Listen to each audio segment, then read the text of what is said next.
On hand to check your hat. None other than the one and only incendiary blonde, Betty Hutton. And another surprise awaits you. It's Barry Fitzgerald, who'll wait on your table. Open wide, America.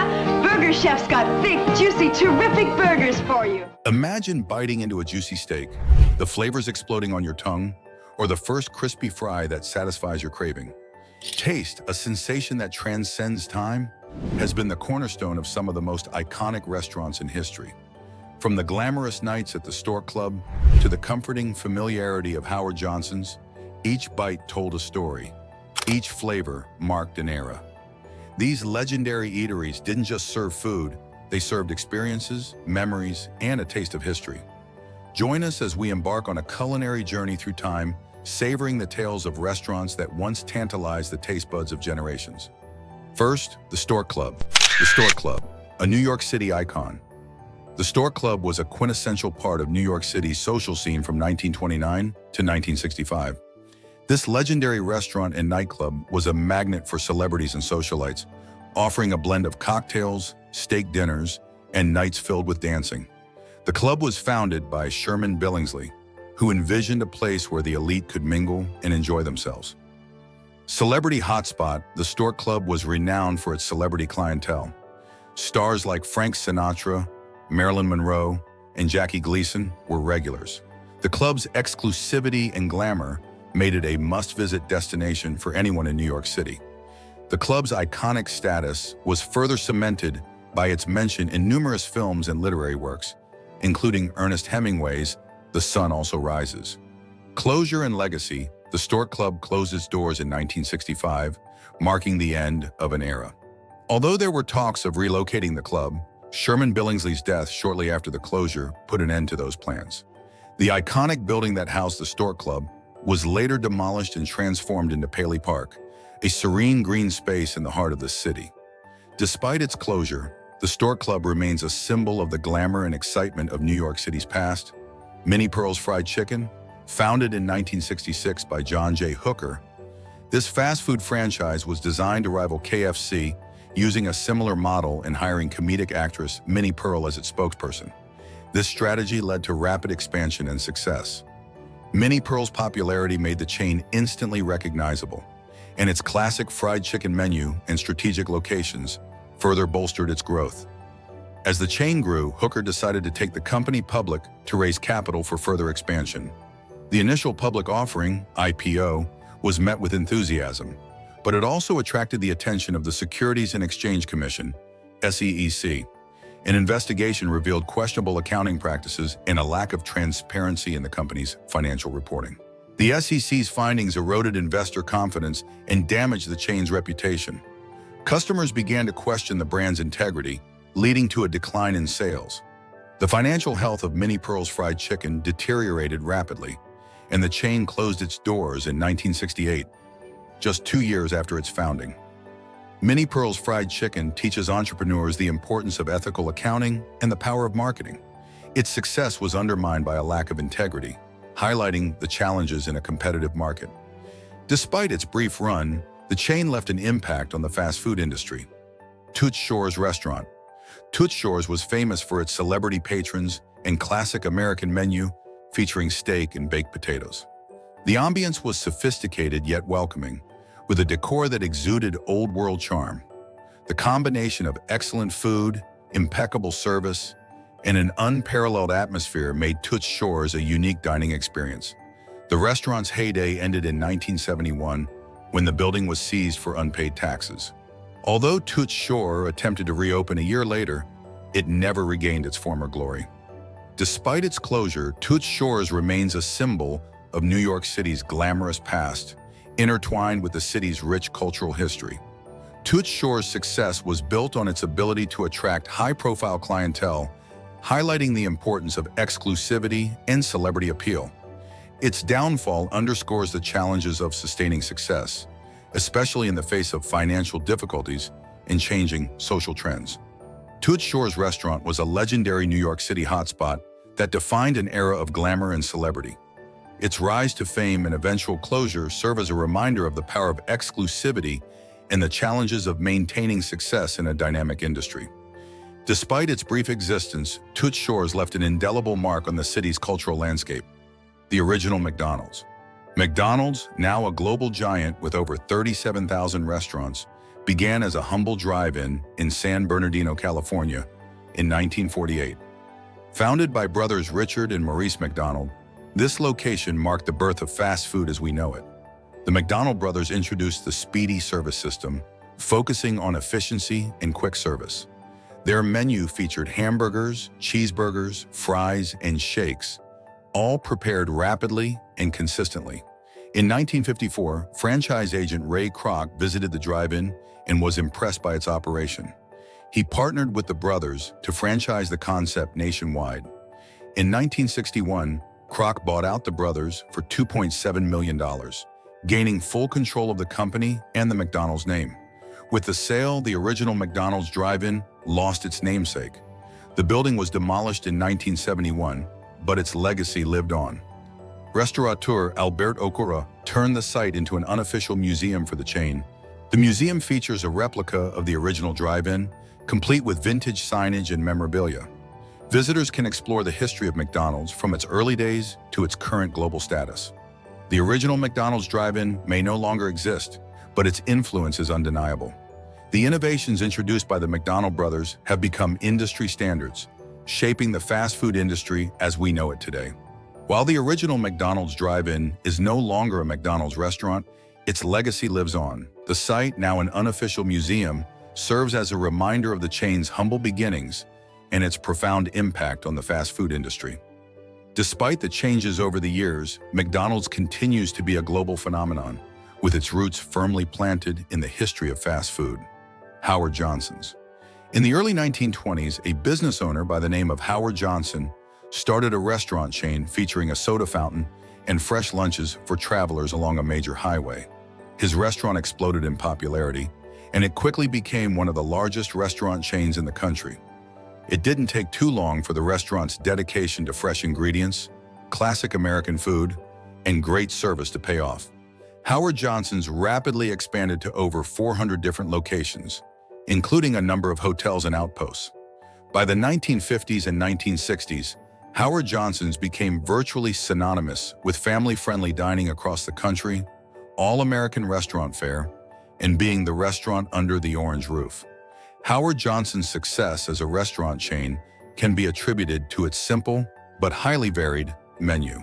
It was a restaurant chain that offered ice cream sundaes, steak, fried clams, burgers, and just a little bit of something for everyone.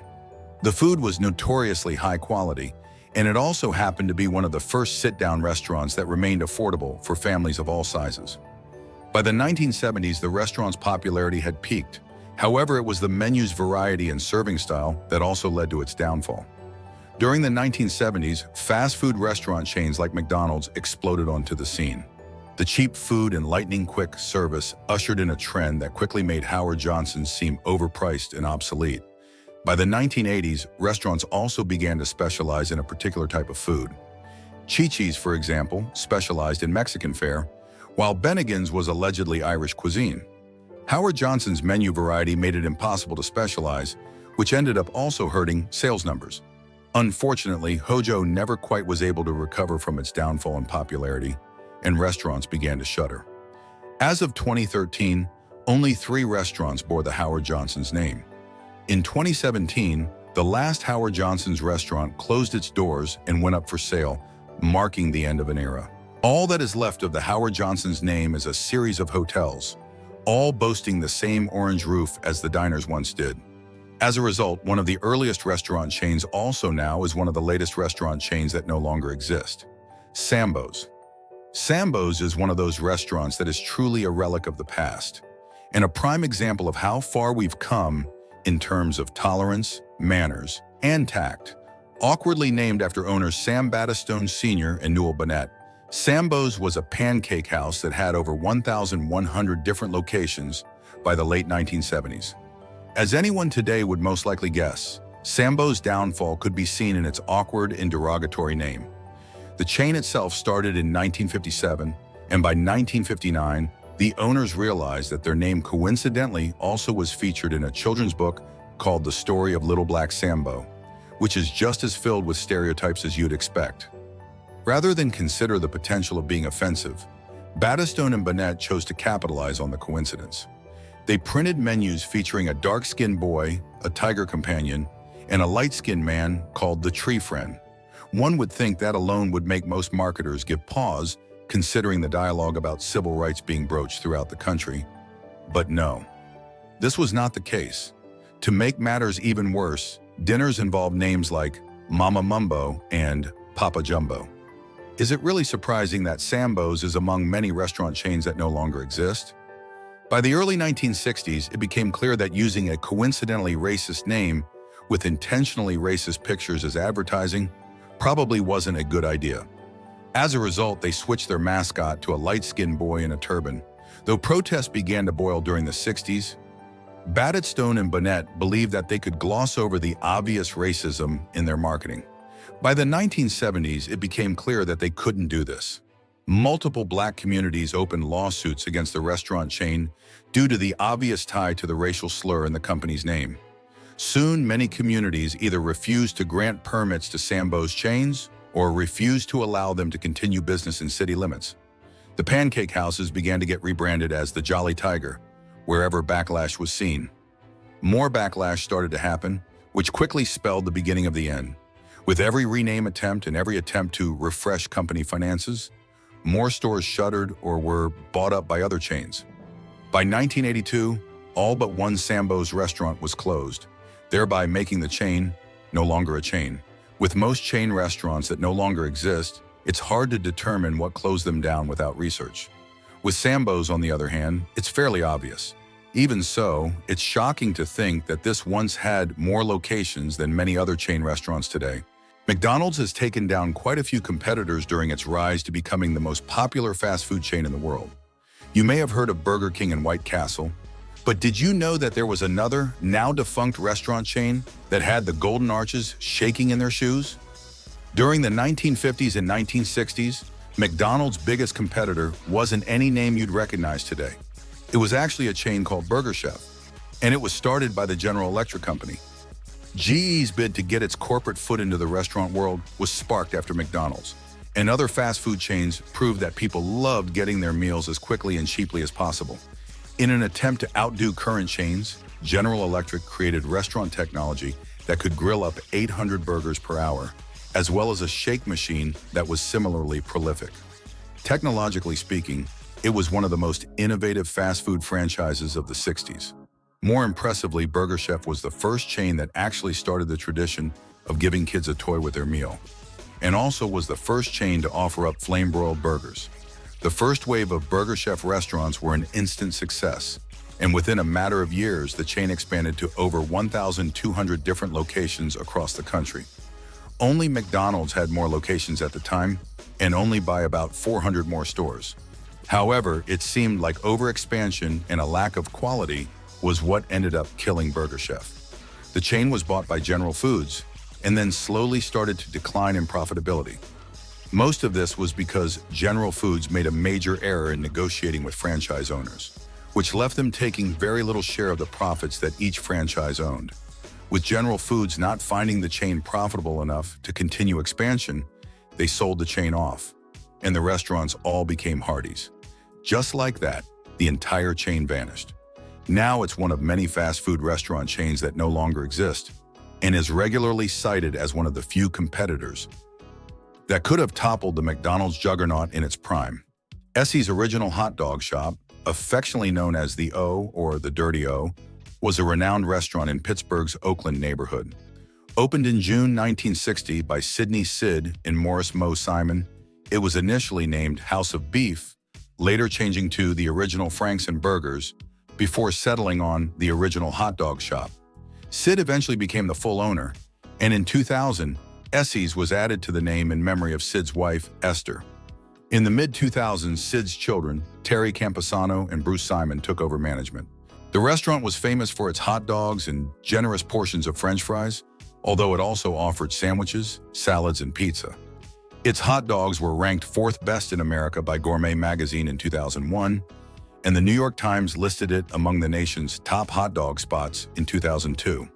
The O was featured on Rick Sebak's PBS program, a hot dog program, and the Food Network's Unwrapped. The O's fries were particularly notable, ranked among the best in the U.S. by Travel Plus Leisure as part of CNN's 100 Places to Eat series. The University of Pittsburgh student newspaper, the Pitt News, named the O's fries the best in multiple years from 2002 to 2008. A second location at Carnegie Mellon University operated from 1996 to 2006, but closed due to declining profits and an Equal Employment Opportunity Commission complaint. The original restaurant closed in April 2020 amidst the COVID-19 pandemic, marking the end of an era for a beloved Pittsburgh eatery. If you enjoyed this culinary journey through history, we invite you to subscribe to our channel for more fascinating stories and tantalizing tales from the world of food and dining. Don't forget to like this video and share your thoughts in the comments below. We'd love to hear your memories of these iconic restaurants or any other culinary legends you'd like us to explore. Let's keep the conversation going and celebrate the power of taste together.